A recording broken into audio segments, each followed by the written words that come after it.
মৌসুমের চামড়া কেনার আগেই বেড়েছে প্রধান অনুষঙ্গ লবণের দাম। এতে চামড়া কেনা বেচায় নেতিবাচক প্রভাব পড়ার আশঙ্কা করছেন যশোরের রাজারহাটের ব্যবসায়ীরা। অন্যদিকে কমছে চামড়ার বাজার দর, এতে লাভ নিয়ে শঙ্কায় রয়েছেন তারা।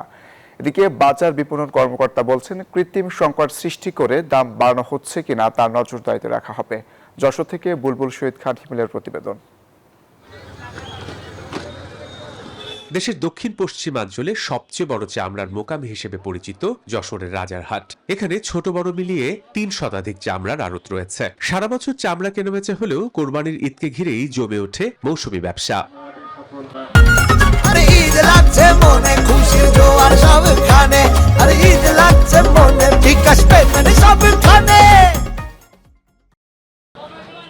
তবে ঈদের আগে প্রতি বছর চামড়া সংরক্ষণের প্রধান উপকরণ লবণের দাম বেড়ে যায়। এবারও বস্তা প্রতি প্রায় ১০০ টাকা লবণের দাম বেড়েছে। এতে চামড়া কেনা নিয়ে শঙ্কায় পড়েছেন ব্যবসায়ীরা।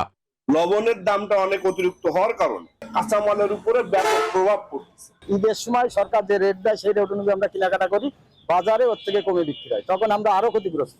ব্যবসায়ীরা জানান, গত কোরবানির মৌসুমে অনেকেই ধার দেনা করে বাকিতে চামড়া বিক্রি করেছিলেন। এখনো ট্যানারি মালিকদের কাছ থেকে প্রায় ১০ কোটি টাকা বকেয়া রয়েছে তাদের। আমাদের টাকা পয়সা পাওয়া রয়েছে, কি পরিমাণ দেবে এটির উপর নির্ভর করে। টাকা লোন সরকার দেয় ট্যানারি মালিককে, তখন টাকা নিয়ে ট্যানারি মালিক চুপ করে দেয়। এছাড়া সিন্ডিকেটের কারণে সরকার নির্ধারিত দামের চেয়ে কম দামে চামড়া বিক্রি করতে বাধ্য হন তারা। বিগত দিনের ঈদের সময় আমাদের যে সরকার একটা দাম নির্ধারণ করে দেয়, সেই দামটা কিন্তু বহাল থাকে না। সরকার যে রেটটাই দেবে চামড়া, সেই রেটটাই যেন কিনা বেচা, এর থেকে আবার কিনে গেলে আমরা যারা ছোটখাটো ব্যবসায়ী আছে আমরা ক্ষতিগ্রস্ত হই। তবে লবণ ব্যবসায়ীদের দাবি, বর্ষা মৌসুমে উৎপাদন কমে যাওয়ায় এবং পরিবহন ব্যয় বেড়ে যাওয়ায় লবণের দাম কিছুটা বৃদ্ধি পেয়েছে। বর্ষাকালে স্বাভাবিকভাবেই লবণের উৎপাদনটা একটু কম হয়, লবণের একটা কস্টিং বেড়ে যায়।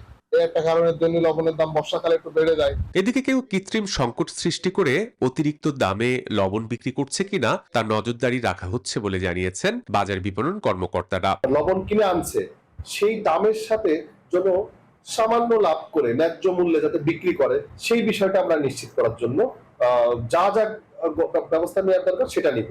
চামড়া শিল্পকে টিকিয়ে রাখতে সিন্ডিকেট প্রতিরোধের পাশাপাশি সরকারি মনিটরিং জোরদারের দাবি ব্যবসায়ীদের। Desk report, news 24।